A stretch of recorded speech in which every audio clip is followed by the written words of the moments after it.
तो चलिए शुरुआत करते हैं। आज का हमारा पहला topic GS paper 2 point of view से इम्पॉर्टेंट है।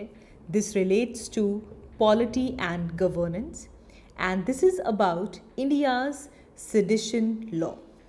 नाउ इस पूरे इशू के अगर हम बैकग्राउंड को समझें तो सुप्रीम कोर्ट के अंदर एक प्ली फाइल की गई है जो कि बेसिकली इंडिया का जो सेडिशन लॉ है, जो कि हमारा आईपीसी इंडियन पीनल कोड के सेक्शन 124 के थ्रू 124A के थ्रू अप्लाई किया जाता है, इसकी कॉन्स्टिट्यूशनल वैलिडिटी को चैलेंज करते हुए सुप्रीम कोर्ट के अंदर ये प्ली फाइल की गई है।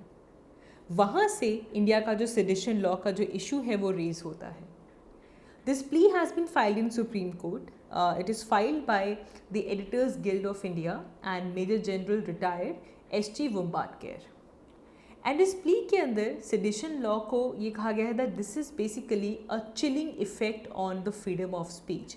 अगर हम इंडिया की बात करें तो हमारी जो freedom of speech है या फिर जो हमारी फ्री स्पीच है इंडिया में, जो सेडिशन लॉ है सेक्शन 124A है, ये इसके ऊपर एक तरह का चिलिंग इफेक्ट है।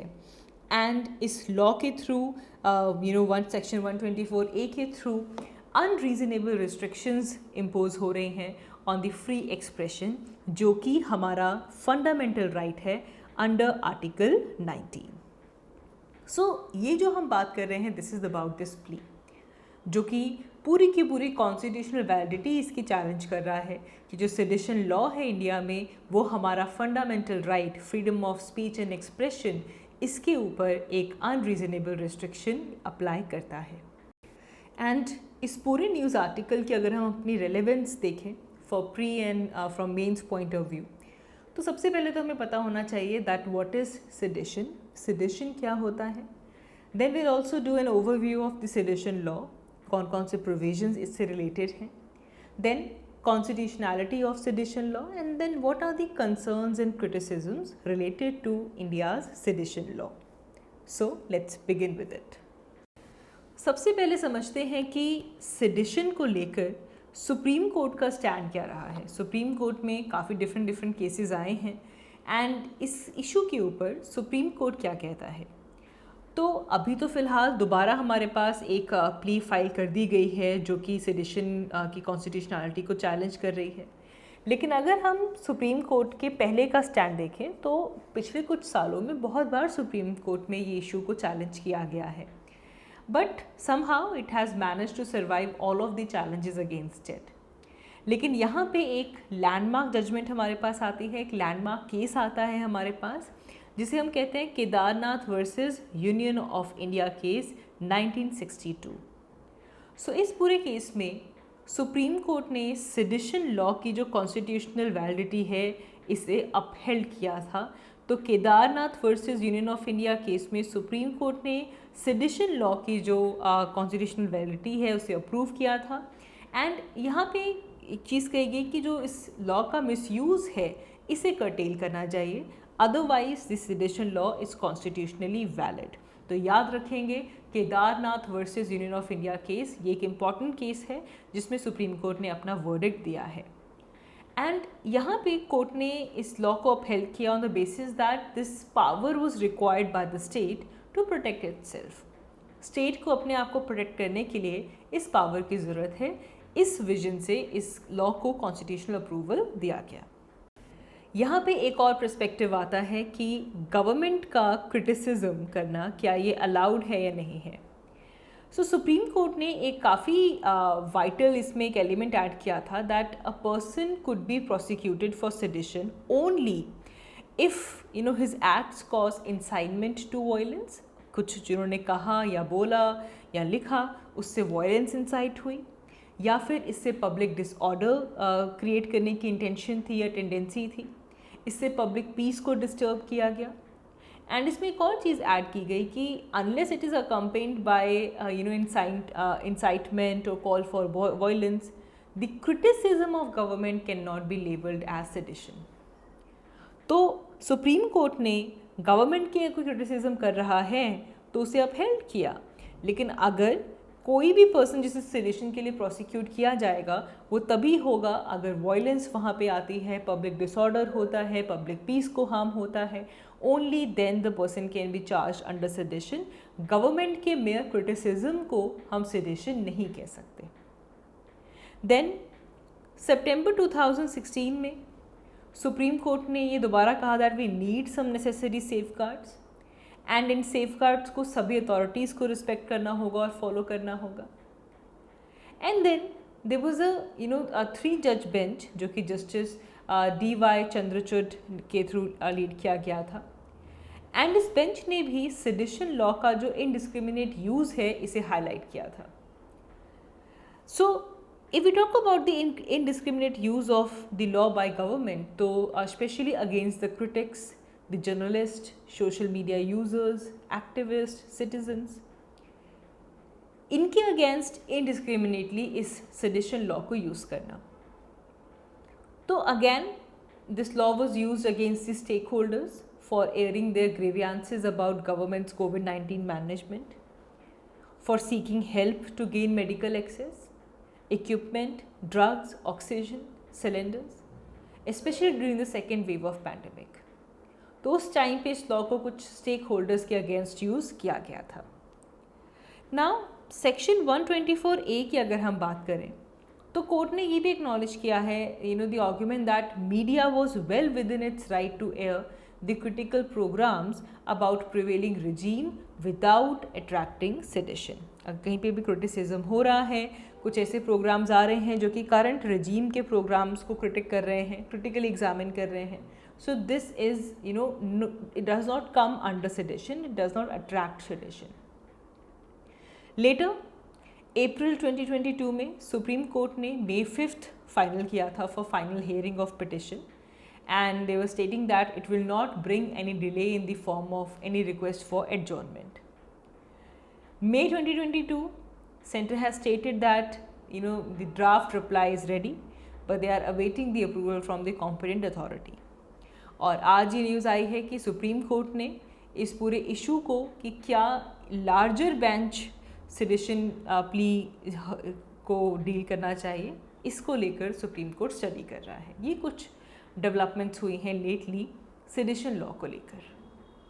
अच्छा जी, अब यहाँ से section 153A of IPC and section 505 of IPC ये कुछ इंपॉर्टेंट हो जाते हैं। What are the provisions of this? तो section 153A it punishes the act which promotes enmity between different groups on ground of religion, race, place of birth, residence, language, or doing any act which is prejudicial to maintenance of harmony. तो country में कोई भी person को ऐसा act करता है जिससे कि different groups of people be on the basis of religion, race, caste, birth of place, residence, language, अगर इसके अंदर है ना कोई हार्मनी को डिस्टर्ब करता है, एनमिटी क्रिएट करता है, तो उनको पनिश करने के लिए सेक्शन 153A IPC का प्रेजेंट है। Similarly section 505 it makes the publications and circulations of content that may cause ill will और हेट्रेड अमंग डिफरेंट ग्रुप्स और ऑफेंस। अगर हमारे पास कोई पब्लिकेशन है, कोई सर्कुलेशन है जिससे कि डिफरेंट ग्रुप्स के अंदर हेट्रेड फैलाई जा रही है, तो उससे डील करने के लिए भी सेक्शन 505 है। तो अगर ये प्रोविजंस ऑलरेडी IPC में हैं, then what is sedition law? तो सेडिशन लॉ का अगर हम सबसे पहले बैकग्राउंड देखें तो section 124A of IPC Indian penal code it deals with sedition and this was drafted by Thomas Babington Macaulay and ये IPC में 1870 के अंदर इंक्लूड किया गया। यहाँ पे सेडिशन की डेफिनेशन को समझना बहुत इम्पॉर्टेंट है। Section 124A defines sedition as every speech or expression that brings or attempts to bring hatred or contempt, excites or attempts to excite disaffection towards the government established by the law. तो चाहे by using words either spoken or written, or by signs or by visual representation, or otherwise, if anyone is bringing or they attempt to bring hatred or contempt, या फिर वो excite करते हैं, they excite the disaffection towards government which is established by the law, shall be punished with imprisonment for life. And इसमें जो fine है वो add किया जा सकता है. Imprisonment may even extend to 3 years, to which fine may be added. तो समझने की बात है कि अगर जो गवर्नमेंट एस्टैब्लिश्ड है अगर उसके खिलाफ कोई डिसअफेक्शन रिप्रेजेंट कर रहा है तो उनके अगेंस्ट सेडिशन लग सकता है. अच्छा जी, इसके बाद हम बार बार ये कह रहे थे कि जो सेडिशन लॉ है इससे प्राइमरीली जो हमारे इंडियन नेशनल्स थे या जो फ्रीडम फाइटर्स थे उनकी राइटिंग्स और उनकी स्पीचेस को सप्रेस करने के लिए सेडिशन लॉ का यूज़ किया जाता था इन 19th एंड 20th सेंचुरी. तो उस टाइम पे इसे काफ़ी यूज़ किया जा रहा था. ऐसा ही इंसिडेंट्स आया है व्हेन इसे अप्लाई किया गया. Was on the trial of a newspaper editor Jogendra Chandra Bose in 1891. उन पे अप्लाई किया गया. कुछ और एग्जांपल्स हैं जिसमें बाल गंगाधर तिलक, महात्मा गांधी, जवाहरलाल नेहरू, अबुल कलाम आज़ाद, विनायक दामोदर सावरकर, इन सब के ऊपर सेडिशन लॉ को अप्लाई किया गया. 1922 में गांधी जी को अरेस्ट किया गया था from Bombay on the charges of sedition. This was done for taking part in the protest which was against the colonial government and he was sentenced to prison for 6 years. However, he was then released after 2 years because of medical reasons. लेकिन 1922 में गांधी जी का trial किया गया on the charges of sedition. Similarly, Tilak faced 3 trials for the sedition charges and he was imprisoned twice. 1897 में उनको sedition का charge दिया गया because he wrote an article in his weekly publication called Kesari. And then he was sentenced for 12 months imprisonment.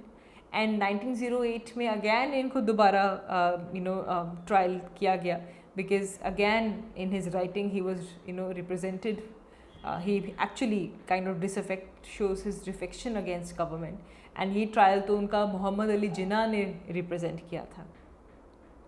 तो pre independence era में भी इसका usage हुआ है. नाउ पनिशमेंट की अगर हम बात करें तो यहाँ पे लाइफ इम्प्रिजनमेंट विद फाइन हो सकता है या फिर imprisonment up to 3 years with fine. Sedition एक कॉग्निजाइबल और एक नॉन बेलेबल क्रिमिनल ऑफेंस है एंड इसमें मैक्सिमम सेंटेंस लाइफ इम्प्रिजनमेंट का दिया जा सकता है. जब भी हम कॉग्निजेबल बोलते हैं तो मतलब जो इन्वेस्टिगेशन प्रोसेस है इसके अंदर चाहे पावर टू अरेस्ट हो, this can be triggered mainly by filing an FIR. किसी भी जुडिशियल अथॉरिटी को इन्वॉल्व करने की ज़रूरत नहीं है कि तो they can take some the cognizance just by filing an FIR. The entire investigating process जिसमें इवन पावर टू अरेस्ट जो है वो ट्रिगर हो सकती है. इट इज़ नॉन बेलेबल क्योंकि इसमें बेल नहीं मिलती as a matter of right. It is subject to discretion of the session जज कि उनको बेल देनी है या नहीं देनी है. So right now जो debate चल रही है that is on sedition law. There are some arguments that favor this law as they say that this helps to combat the anti-national, the secessionist, the terrorist elements in the country like Maoist. It also protects the elected government from coup and ultimately it gives government the stability. As we know that in many districts in different states they face Maoist insurgency. And जो rebel groups हैं वो virtually they run a kind of a parallel administration. तो अगर sedition law नहीं होगा तो ये जो ग्रुप्स हैं ये ओपनली एडवोकेट करेंगे and they can overthrow the state governments bye revolution. Similarly Kedarnath versus state of Bihar 1962 के केस में कोर्ट ने इस लॉ की वैलिडिटी को अपहेल्ड किया saying that to maintain the territorial integrity and we need this law. But ये mandate किया जाए that this is going to apply in the cases of violence in its application, not just the intent. Sovereign countries की अगर हम यहाँ पे बात करें, US, UK, Canada, they all have such provisions in their penal code. लेकिन NCR भी देखें so few cases they actually result in conviction. So therefore these are some arguments which favor the application of sedition law. Whereas अगर हम उन arguments की बात करें which is against this, तो even Mahatma Gandhi called section 124A of IPC the prince among the political sections of IPC designed to suppress the liberty of the citizens. इससे basically article 19 के अंदर जो हमारी freedom of speech and expression है उसकी exercise के ऊपर ये एक तरह का कंस्ट्रेंट है. एंड इस प्रोविजन को ब्रिटिशर्स ने यूज़ किया था against Mahatma Gandhi and Bal Gangadhar Tilak, and this is still being grossly abused to stifle the freedom of speech and expression of those who were choosing to express their discontent against the policies of government in power. Also Britishers जिन्होंने sedition law को introduce किया था, they have themselves abolished this in their country. And this sedition law, it can be misused as a tool to prosecute the political discontent. So definitely there is a need to retain the provisions जिससे कि जो anti-national activities हैं, secessionists हैं, terrorist elements हैं, इनको retain किया जा सके. It is also essential to protect the national integrity. However, India is the largest democracy in the world.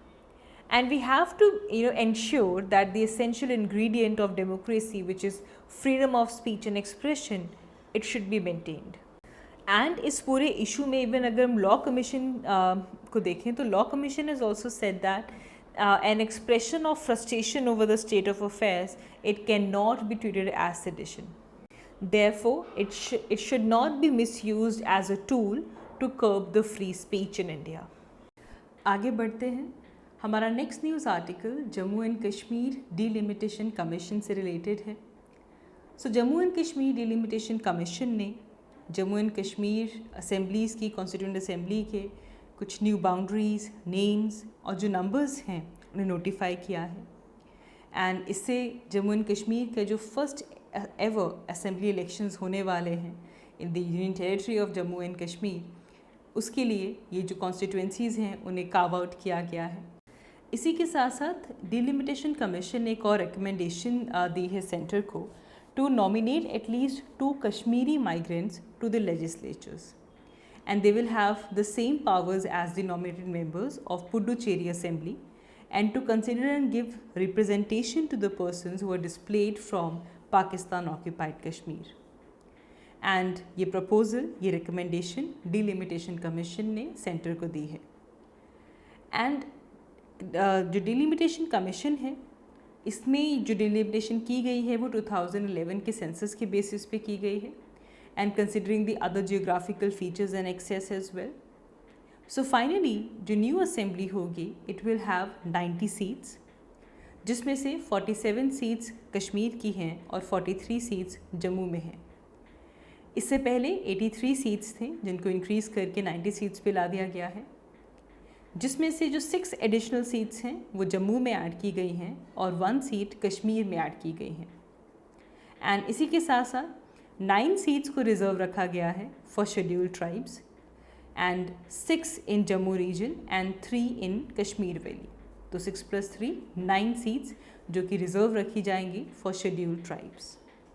तो यहाँ से अगर हम इसकी रेलेवेंस देखें हमारे प्री और मेंस पॉइंट ऑफ व्यू से, we should know what is delimitation, how is it done, and what has the commission suggest. इन सब issues को एक बार discuss कर लेते हैं.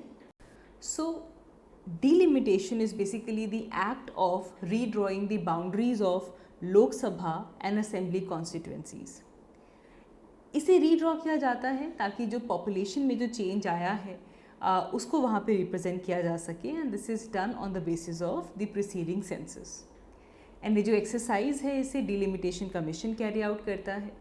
एंड इसे लेकर जो डिलिमिटेशन कमीशन के जो ऑर्डर्स होते हैं they have the force of law and they can not be question before any court. Now अगर हम कॉन्स्टिट्यूशनल प्रोविजंस की बात करें, so we have article 82. According to this, under this article it provides the parliament with an authority to enact a delimitation act after every census. हर एक census के बाद delimitation act को enact किया जाए. Then is article 170. आर्टिकल 170 में states को ये प्रोवाइड किया गया है that they can get divided into territorial constituencies as per the Delimitation Act after every census. तो यूनियन गवर्नमेंट डिलिमिटेशन कमीशन को सेटअप करती है एंड जिसके बाद जो स्टेट्स हैं उनके लिए जो न्यू बाउंड्रीज़ हैं अगर रीड्रॉ करने की ज़रूरत है as per the change in the population वो डिलिमिटेशन कमीशन करती है ना। इसका पूरा ऑब्जेक्टिव ही यही है that there is equal representation for equal population segments and there is a fair division of geographical area, ताकि ऐसा ना हो कि किसी भी पॉलिटिकल पार्टी की किसी रीजन में एडवांटेज हो। So delimitation commission it is appointed by the president of India and ये इलेक्शन कमीशन ऑफ इंडिया के साथ कोलैबोरेशन में वर्क करती है। अगर इसके मेंबर्स की बात करें तो यहाँ पे सर्विंग और रिटायर्ड सुप्रीम कोर्ट जज, चीफ इलेक्शन कमिश्नर और election commissioner which is nominated by the chief election commissioner and the election commissioner of that respective state, these are the members of this commission. And ये जो constituencies हैं उनके number उनकी boundaries को determine करती हैं, कितनी सीट्स रिजर्व रखनी है फॉर SC STs उसे यहाँ पर डिटरमाइन किया जाता है। ये हाई पावर बॉडी है, इसके जो ऑर्डर्स हैं उसका फोर्स ऑफ लॉ जैसा इफेक्ट है, इसको किसी भी कोर्ट में चैलेंज या क्वेश्चन नहीं किया जा सकता। डिलिमिटेशन कमीशन अभी तक 4 टाइम सेटअप किया जा चुका है इन 1952, 1963, 1973 एंड 2002। एंड इसके लिए जो एक्ट्स बने थे they were the acts of 1952, 1963, 1962, 1972 and 2002। These are the 4 acts जब डिलिमिटेशन कमीशन को सेटअप किया गया है ना। जम्मू एंड कश्मीर में जो डिलिमिटेशन एक्सरसाइज हुई, अगर हम इसकी बात करें तो it is slightly different from the rest of the country because of the Jammu and Kashmir special status, जिसे कि सेंट्रल गवर्नमेंट ने अगस्त 2019 में स्क्रेप आउट किया था। अनटिल देन जो डिलिमिटेशन कमीशन लोकसभा सीट्स की जो जम्मू एंड कश्मीर में होती थी that was governed by constitution of India, लेकिन स्टेट असेंबली सीट्स जो थी they were governed by Jammu and Kashmir constitution. So Jammu and Kashmir की जो असेंबली सीट्स के लिए जो डिलिमिटेशन की जाती थी वो as per Jammu and Kashmir constitution और जम्मू एंड कश्मीर का जो रिप्रेजेंटेशन ऑफ पीपल्स एक्ट है इसके थ्रू की जाती थी। एंड असेंबली सीट्स की डिलिमिटेशन जम्मू एंड कश्मीर में इससे पहले 1963, 73 और 1995 में की गई थी। जो लास्ट एक्सरसाइज थी इसे के गुप्ता कमीशन के थ्रू कंडक्ट करवाया गया था। ये तब हुआ था जब Jammu and Kashmir president rule में था एंड इसे 1981 सेंसस के बेसिस पे किया गया था and this form the basis of state elections in 1996। So there was no census in the state 1991, जिसकी वजह से वहाँ पे कोई डिलिमिटेशन कमीशन भी सेटअप नहीं की गई थी। And after 2001 census Jammu and Kashmir assembly ने एक लॉ पास किया था जिससे कि जो फ्रेश डिलिमिटेशंस थी उनके ऊपर फ्रीजिंग लिमिट लगा दी गई थी अंटिल 2026 और ये जो फ्रीज था इसे सुप्रीम कोर्ट ने भी अपहेल्ड किया था। However some parties argued that कि इससे इनइक्विटी क्रिएट हुई है in the Jammu region, but Jammu and Kashmir की असेंबली ने 2026 तक इसके ऊपर लिमिट लगा दी थी। बट देन मार्च 2020 में डिलिमिटेशन कमीशन कॉन्स्टिट्यूट किया जाता है for the UT of Jammu and Kashmir and in accordance to Jammu and Kashmir reorganisation act 2019 and Delimitation Act 2002. This was set up by the Union Ministry for Law and Justice on March 6, 2020. आगे बढ़ते हैं। हमारा next news article again GS paper 2 point of view से important है, specially we talk about India and foreign relations. This time we talking about India and France relation. So Prime Minister Narendra Modi and French President Emmanuel Macron, they held extensive discussions on the range of bilateral and pressing global issues. इसके अंदर जो currently Ukraine conflict चल रहा है इससे भी discuss किया गया, along with the situation in the Indo-Pacific and terrorism. And the leaders of both the countries, they agreed on a blueprint to work together in making India-France strategic partnership a force for global food. इसी के साथ साथ दोनों ही sides ने agree किया they will work jointly to increase the mobility of students, graduates, professionals and skilled workers while strengthening their efforts to combat the irregular migration. आगे बढ़ते हैं। हमारा next news article Jog Falls development project से related है। So as we know Jog Falls are present in Karnataka Shivamogga district and it's present in the fragile ecosystem of Western Ghats. And Karnataka Forest Department, which is supportive of the Jog development project, had recommended in principle approval of environmental clearance for a 5-star hotel in the Jog Falls region. But इसे लेकर एक setback आया है because central government has questioned the environmental impact study that has been carried out over here. And जो environmental impact study जो कर्नाटका में हुई है उसे लेकर सेंटर ने क्वेश्चन किया है whether any environmental study has been conducted about the impact, कौन कौन से प्रिकॉशनरी मेजर्स लिए जाएंगे, क्या उनको प्रपोज किया गया है इन एक्टिविटीज़ में. तो ये एक सेटबैक आया है to the Karnataka's Jog development program, जहाँ पे एक 5-स्टार होटल डेवलप किया जाएगा in the vicinity of the Jog falls. आगे बढ़ते हैं. हमारा next news article again GS paper 2 point of view से इम्पॉर्टेंट है, जुडिशरी पॉइंट ऑफ व्यू से इम्पॉर्टेंट है. It is about the collegium system.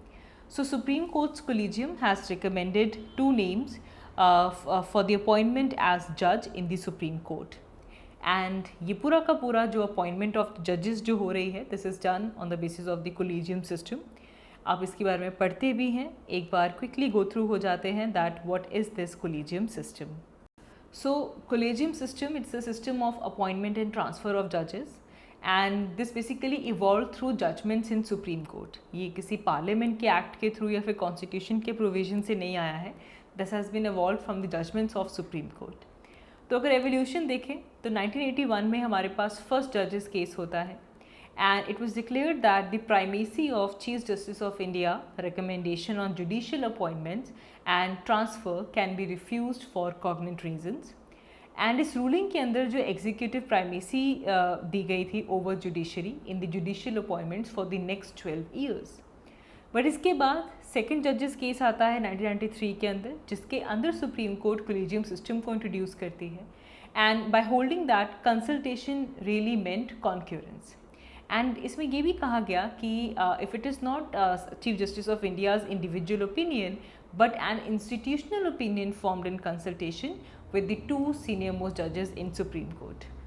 And then finally third judges case आता है 1998 के अंदर, जिसके अंदर Supreme Court ने on President's reference according to Article 143 they expanded the collegium to 5-member body, जिसके अंदर CGI और 4 senior most colleagues को include किया जाएगा.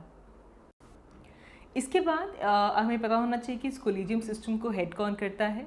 सुप्रीम कोर्ट कोलेजियम की अगर हम बात करें तो it is headed by chief justice of India and इसके अंदर बाकी 4 सीनियर मोस्ट जजेस सुप्रीम कोर्ट के इंक्लूड होते हैं. हाई कोर्ट कोलेजियम की बात करें so it is led by chief justice and the 4 other senior most जजेस of high court.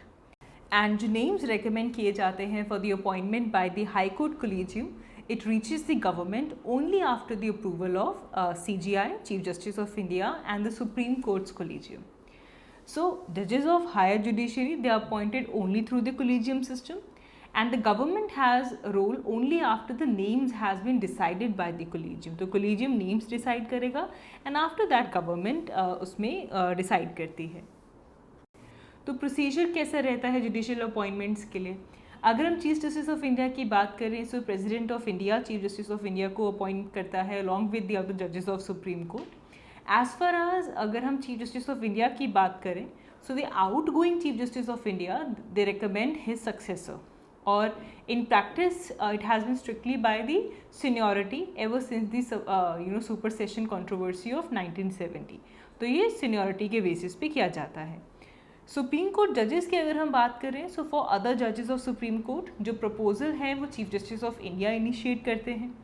Chief justice of India बाकी जो कोलेजियम मेंबर्स हैं उनके साथ कंसल्ट करते हैं एज वेल एज जो सीनियर मोस्ट जजेस हैं कोर्ट के एज वेल एज दो हेलिंग फॉर हाई कोर्ट उनसे कंसल्ट करते हैं to which recommended person belongs. So जो कंसल्टीज हैं they must record their opinion in writing and it should become part of the file. And then collegium जो है वो अपनी रिकमेंडेशन लॉ मिनिस्टर के पास भेजते हैं and then it goes to prime minister to advise the president. Whereas for the chief justice of high court, chief justice of high court भी appoint किए जाते हैं as per the policy of having chief justice from outside the respective states. तो जो collegium है वो इसे लेकर they take the call on the elevation, and जो हाई कोर्ट जजेस हैं they are recommended by the collegium comprising the chief justice of India and the 2 senior most जजेस। ये जो प्रपोजल है हाउएवर ये जो आउट गोइंग चीफ जस्टिस होते हैं हाई कोर्ट के वो इनिशिएट करते हैं in consultation with the 2 senior most colleagues, और अगैन ये रिकमेंडेशन चीफ मिनिस्टर के पास जाती हैं जो कि फर्दर प्रेसिडेंट को एडवाइस करते हैं and to send the proposal to the union law minister. So अगर हम कोलिजियम सिस्टम की बात करें, so what is critical about it that the opaqueness and the lack of transparency, then there is also scope of nepotism, embroilment in the public controversies as well, and sometimes overlooks several talented junior judges and the advocates. इसे लेकर attempt भी किए गए थे to reform this appointment system. The attempt was made to replace it by a national judicial appointment commission NGAC. This was through the 99th Amendment Act 2014, but this was struck down by the court in 2015 on the grounds that it is posing a threat to the independence of judiciary. So that is all for this video lecture. आज के इस video lecture में हमने जो important current affairs थे उन्हें discuss किया. I will see you all in my next one. Thank you so much for watching.